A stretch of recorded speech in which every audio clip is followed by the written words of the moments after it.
Lindo tiempo, ¿no? Lindo tiempo de canciones, lindo tiempo de alabanza a nuestro Dios. Y hablando de canciones, esta semana se vino a la memoria una de las canciones más icónicas de un músico popular. No lo tenemos en nuestros himnarios, ni le voy a pedir a nuestros músicos que la cantemos ahora. Corresponde a un músico popular rosarino. La canción fue estrenada por allí por los años 90. Su autor y su intérprete es un tal Rodolfo Páez, Fito, para los amigos. Y me detenía particularmente en la letra de la canción, pero en especial en su estribillo, en esos versos que se repiten permanentemente a lo largo de la interpretación de la canción. Me llamaba la atención que en el estribillo encontramos un verso que suena como a súplica, como a ruego, como a oración. Escribía y canta Fito Páez: dale alegría, alegría a mi corazón, es lo único que te pido al menos hoy. Y agregaba: dale alegría, alegría a mi corazón, que afuera se irán las penas y el dolor. Y yo pensaba que, bueno, no estoy seguro a quién iba dirigida este ruego, esta oración, esta petición del autor de la canción, si lo hacía a otra persona, si esta era una oración hecha a Dios. Lo cierto es que el estribillo expresa una necesidad concreta, una necesidad que también nos es común, ¿no? El tener alegría, el recuperar la alegría interior, el recuperar la alegría en el corazón. Y comparaba, contrastaba esto escrito por un músico popular con algo que San Pablo manifiesta o manifestó y que dejó escrito en sus cartas a los filipenses.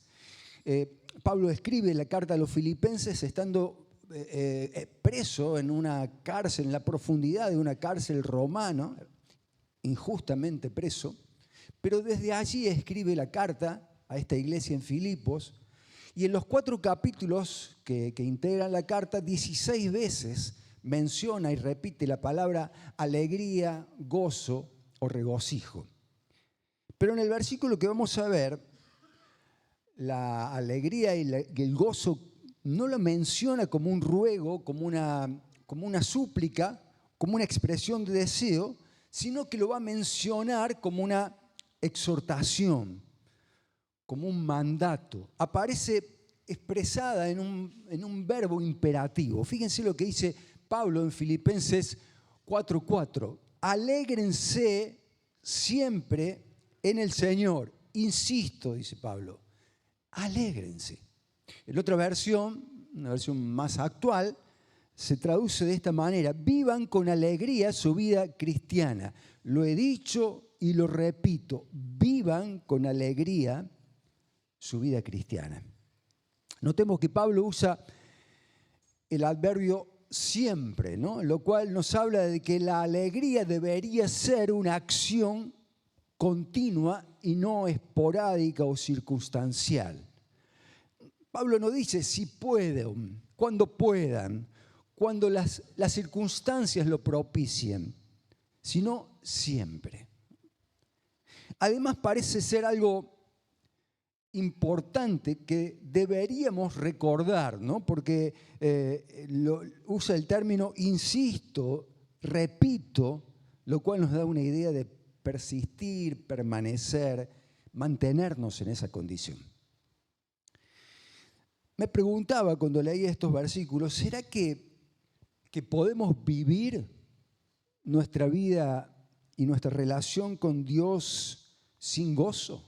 ¿Será que podemos vivir nuestra relación con Dios como una carga, como una obligación? Por eso Pablo escribe esto. ¿Será que A veces desde la visión de la iglesia cristiana se ha desvalorizado el gozo, la alegría, el humor como parte integral de nuestra vivencia de la fe. Y a propósito de esto leía un librito muy, muy recomendable que se llama Mentalidad Antidepresiva, escrita por Miriam Megruni, Fervenza de Megruni. Y ella dice que, por ejemplo, en la Edad Media se prohibió reír a carcajadas. Los padres de la iglesia en esa época prohibieron reír a carcajadas porque la risa, decían, no entraba en el plan de redención. Jesús nunca se había reído, argumentaban ellos, ¿no? Y yo creo que esta malentendida seriedad, temor, muchas veces ha permeado nuestra fe, nuestra forma de vivir la fe. Ahora también observaba en este texto de Filipenses 4:4 es que, a diferencia de la canción de Páez, de Fito Páez, donde el autor eleva una oración a alguien impersonal, no se sabe a quién está orando o está suplicando o está pidiendo, aquí Pablo nos dice quién es el origen de nuestra alegría, quién es el origen de nuestro gozo, quién sostiene nuestro gozo. Dice Dios, ¿no? Gócense en el Señor. Y yo quiero que en esta mañana pensemos en tres pilares que sostienen nuestro gozo en Dios, aún en medio de las circunstancias más adversas, más complejas y más difíciles. Yo voy a mencionar solo tres que hemos trabajado y estudiado el año pasado, en el 2025. Yo quiero recuperar tres conceptos que hemos trabajado en el año 2025 como comunidad de fe y que me parecen importantes recordar hoy en el inicio de un nuevo año. Tres pilares que sostienen nuestra fe: identidad, libertad y gratitud. El primer de esos pilares es que el gozo nace de nuestra identidad como hijos. El gozo nace de nuestra identidad como hijos. Decía el apóstol Juan en su primera carta: miren con cuánto amor nos ama nuestro Padre, que nos llama sus hijos. Y entre signos de admiración decía: y eso es lo que somos. Esa es nuestra identidad. Somos hijos de Dios. Y el año pasado iniciábamos pensando en este concepto, en que éramos hijos y no huérfanos. ¿Se acuerdan? Decíamos y afirmamos que somos hijos y que tenemos que vivir plenamente en esta identidad y en esta condición. Reafirmábamos que todos los que hemos puesto nuestra fe en Jesús dejamos de ser criaturas para pasar a ser hijos, para gozar de esta identidad, de esta nueva identidad. Y desde este lugar podemos relacionarnos con Dios como nuestro Padre. Y esto hacía y esto hace que nuestra vida cobre un sentido de completud, que solo podemos disfrutar quienes tenemos a Jesús en el corazón. El sabernos hijos nos permite vivir seguros. El sabernos hijos nos permite sentirnos amados, protegidos, valorados por nuestro Padre Celestial. Ya no dependemos de la aprobación de otros. No necesitamos la validación externa porque somos hijos del Rey. Los hijos descansamos en la protección del Padre y nos podemos relacionar con otros de manera sana. Podemos amar y podemos perdonar. nos sabemos aceptados, con valor, con propósitos. No necesitamos hacer nada para obtener su amor. No necesitamos hacer cosas para que Él nos ame. Su amor es por gracia. Somos hijos y podemos vivir construyendo vínculos de amor, y esto hace posible que vivamos con alegría, no por las circunstancias externas, sino por una realidad y por una identidad interior. Dice Pablo, escribiendo a los romanos: el espíritu que ustedes han recibido ahora no los convierte en esclavos llenos del temor. Al contrario, el espíritu que han recibido los hace hijos.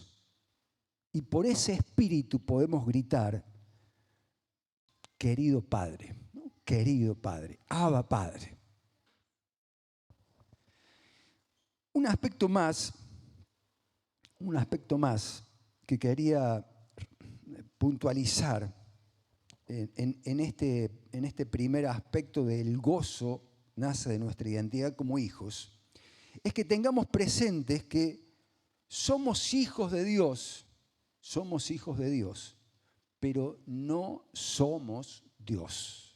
Somos hijos de Dios, pero no somos Dios. Y yo creo que es importante tener en claro este concepto y esta diferencia, porque nos saca un peso y una carga de encima.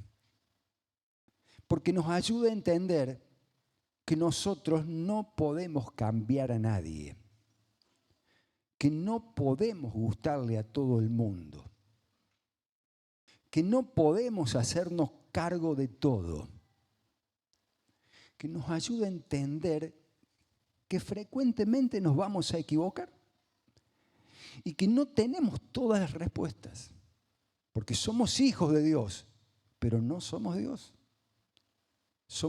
Tenemos una identidad en Él, pero no somos Dios. Decía el mismo Pablo escribiéndole a la iglesia en Corinto: cuando Dios nos dio la buena noticia, puso, por así decirlo, un tesoro en una frágil vasija de barro. Así, cuando anunciamos la buena noticia, la gente sabe que el poder de ese mensaje viene de Dios, no de nosotros, y que somos tan frágiles como el barro. Somos vasijas de barro en quienes se manifiesta el poder de Dios, pero no somos Dios. Tenemos una identidad en Él, pero el poder viene solo, la capacidad de transformación viene solo del poder de nuestro Dios. Así que el primer aspecto, el primer punto, el primer pilar sobre el que se fundamenta nuestro gozo es la identidad, el sabernos hijos de Dios. El segundo es: el gozo florece en la libertad y no en la culpa. Florece en la libertad y no en la culpa. Otro de los libros que estuvimos estudiando en el 2025 fue el libro de Nehemías, un libro que está en el Antiguo Testamento. En coincidencia con la remodelación de la iglesia, la ampliación de este salón, estuvimos estudiando este libro que narra justamente la edificación de una ciudad bajo el liderazgo de Nehemías. En este libro de Nehemías encontramos no solo la edificación de la estructura edilicia de Jerusalén, sino también el relato de la edificación espiritual del pueblo que iba a habitar Jerusalén. Y hay un pasaje que estudiamos en particular sobre el cual yo me quiero detener. El pueblo ya estaba establecido en la ciudad, la edificación prácticamente había finalizado, y Nehemías y el sacerdote Esdras convoca a todos los habitantes a reunirse en su totalidad. Hombres, mujeres, niños, se convocaron con un objetivo: leer la ley de Dios. Hacía mucho tiempo que el pueblo había dejado de leer la ley, ¿no? Y entonces fueron convocados y el sacerdote y los demás ayudantes explicaron y leyeron la ley. Y fíjense lo que pasó entre el pueblo y cuál fue la respuesta de los líderes. Dice, si lo tenemos allí, Nehemías 8, Nehemías el gobernador, Esdras el sacerdote y escriba, los levitas que interpretaban para el pueblo dijeron, no se lamenten ni lloren en un día como este, pues hoy es un día sagrado delante del Señor su Dios. Pues todo el pueblo había estado llorando mientras escuchaban las palabras de la ley. Y Nehemías continuó diciendo, vayan, festejen con un banquete delicioso, alimentos, bebidas dulces, regalen porciones de comida a los que no tienen nada preparado. Este es un día sagrado delante de nuestro Señor. No se desalienten ni se entristezcan, porque el gozo del Señor es su fuerza. ¿Por qué el pueblo había llorado cuando escuchó la ley? ¿Por qué había reaccionado de esta manera? Porque escucharon la ley y la palabra de Dios es un espejo y reconocieron que eran culpables.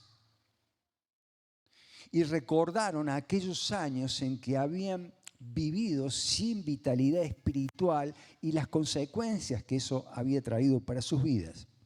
Recordaron los pecados de sus antepasados. Y esa culpa, la profundidad de la culpa, los hizo llegar al llanto, al lamento, a la tristeza.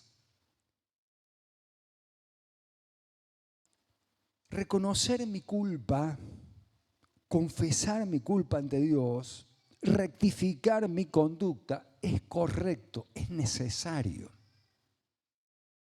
El problema es cuando vivimos sometidos por la culpa.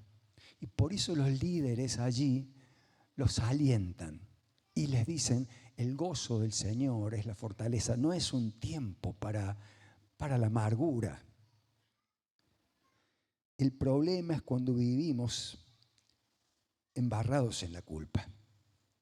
Es muy difícil hacer del gozo de Dios mi fortaleza cuando permanentemente me recuerdo mi falta y olvido el perdón y la gracia de nuestro Dios. Si Dios me ha perdonado, gozo de su perdón. Y no debo volver antaño, como leíamos en Isaías, porque ya fui perdonado por Dios. Decía Jesús en el Evangelio de Juan, lo está registrado, les aseguro que cualquiera que peca es esclavo del pecado. Por eso, si yo, el Hijo de Dios, les perdono sus pecados, serán libres de verdad. El psicólogo Fabián Rey, un amigo, un hermano, decía que la palabra perdón en latín está compuesta por un prefijo, el prefijo per, que quiere decir lo mejor, y el sufijo dom, que significa carisma, regalo, gracia. O sea que si unimos ambos sentidos y ambos significados, la palabra perdón podríamos definirla como el mejor regalo.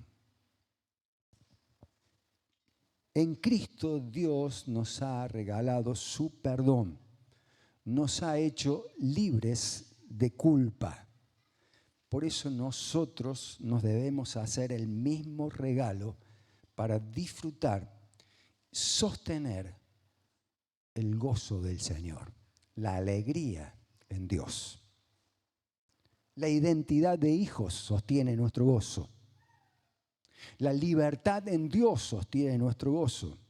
Finalmente, el gozo se alimenta en un corazón agradecido.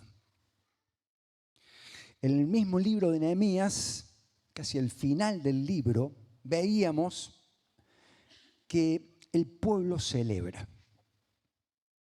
Ya no hay tanto lamento, sino hay celebración, porque Dios se había manifestado poderosamente en medio de ellos. Y hacen fiesta, era necesario hacer fiesta. Dice allí en Nehemías 12:43, si avanzamos un poquito, ahí va. Dice, se ofrecieron muchos sacrificios durante aquel día de gozo, porque Dios había dado al pueblo razón de alegrarse. Mujeres, niños participaron en la celebración y fíjense, la alegría del pueblo de Jerusalén se podía escuchar a larga distancia. Fíjense cómo se habrán manifestado, que desde lejos se escuchaba y repercutía la alegría. Un poco más adelante, Pablo, escribiéndole a los tesalonicenses, les dice, estén siempre alegres, oren sin cesar, den gracias a Dios. Qué difícil esto. Den gracias a Dios en toda situación. En toda situación, sí, en toda situación, dice aquí. Porque esta es su voluntad para ustedes en Cristo Jesús. Miriam Fervense dice también que la invitación bíblica a la alegría no significa que adoptemos una falsa máscara exitista. No es eso. Tampoco es un mandato a que neguemos o evadamos nuestra realidad emocional. Tampoco es eso.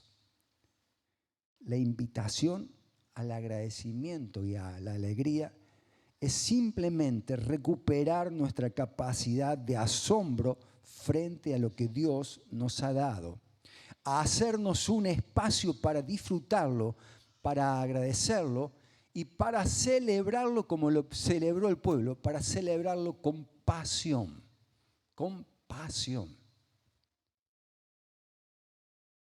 En Lucas 17 se narra un acontecimiento, una vivencia de Jesús. Jesús iba de viaje a Jerusalén y en medio del viaje se escuchan 10 personas que gritaban y pedían y suplicaban por sanidad. Eran 10 leprosos. A distancia le gritaban y le suplicaban que Jesús los sanara. Y Jesús le dice, miren, hagan una cosa, vayan al templo a presentarse al sacerdote. Y el texto nos dice que mientras iban caminando hacia el templo a presentarse al sacerdote, los 10, ¿qué pasó? Se sanaron. Los 10 fueron sanados. Ahora, uno solo de esos 10 vuelve a donde estaba Jesús a agradecerle. ¿Y cuál fue la reacción de Jesús? ¿Cuál fue la pregunta que hizo Jesús? Che, ¿no eran 10? ¿No eran 10? ¿Dónde están los otros 9? Yo creo que esta pregunta de Jesús nos demuestra que Dios está interesado en nuestro agradecimiento. ¿Lo necesita Dios para sostener su condición? No lo necesita. Pero sí lo necesitamos nosotros. Sí necesitamos nosotros agradecer. Para seguir recordando nuestra dependencia de Él, para no ser sometidos por la queja, la insatisfacción, la amargura. Lo necesitamos para seguir sosteniendo nuestro gozo en Dios. Christopher Shaw dice que, si tenemos la próxima placa, que contentamiento es el estado de la persona cuya palabra favorita es gracias. Así que 3 pilares. 3 pilares.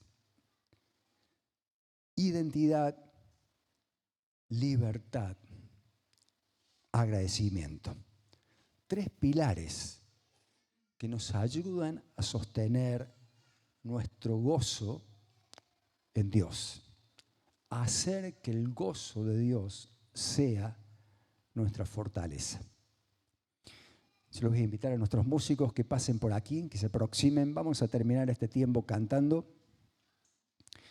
Había empezado mencionando las estrofas de una canción de un músico popular. Yo quiero terminar leyéndoles las estrofas de un poeta bíblico que decía: si lo tenemos la última placa, Señor, siempre diré en mi canto que tú eres bondadoso. Constantemente contaré que tú eres fiel. Proclamaré que tu amor es eterno, que tu fidelidad es invariable, invariable como el mismo cielo. Yo les invito que terminemos este tiempo pensando, proclamando y cantando sobre la bondad de Dios, porque Dios ha sido bueno y tenemos que agradecerlo juntos. ¿Nos ponemos de pie para cantarla?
Muchas gracias.